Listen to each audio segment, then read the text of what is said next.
আবার একটু পরের।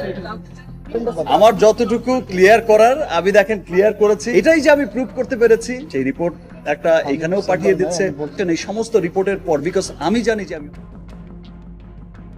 বুবলির কন্যা সন্তানের ডিএনএ টেস্ট নিয়ে একাধিক গণমাধ্যমের সামনে উপস্থিত হয়েছেন শাকিব খান।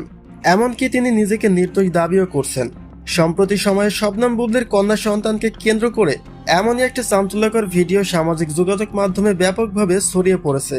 এখন বড় প্রশ্ন হলো, শাকিবের দেখানো সেই ডিএনএ টেস্টের রিপোর্টে আসলে কি এসেছে, এবং একই সাথে এই ভাইরাল ভিডিওর পেছনের আসল সত্যতাই বা কতটুকু।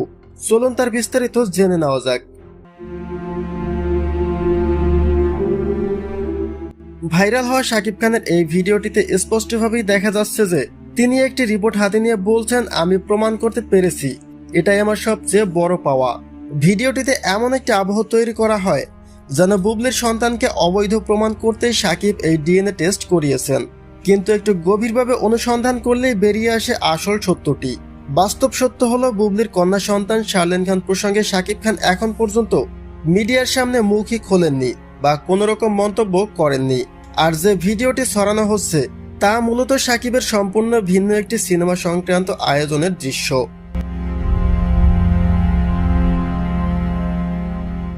শুধুমাত্র আলোচনা সমালোচনা তৈরি করার জন্য তারকাদের ব্যক্তিগত জীবন নিয়ে এ ধরনের মনগড়া ও সম্পূর্ণ ভুয়া তথ্য ছড়ানো অত্যন্ত দুঃখজনক। এই ধরনের ভিত্তিহীন প্রোপাগান্ডা শুধু শাকিব খান নন, বরং একটি নিষ্পাপ সন্তান ও তার পরিবারকে অপ্রয়োজনীয় মানসিক চাপের মুখে ফেলছে।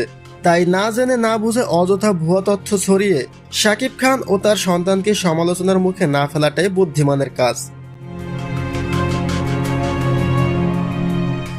তারকাদের নিয়ে চলা এমন ভুয়া ও বিভ্রান্তিকর তথ্যগুলো সম্পর্কে আপনাদের নিজস্ব মতামত কি, জানিয়ে দিন কমেন্ট বক্সে।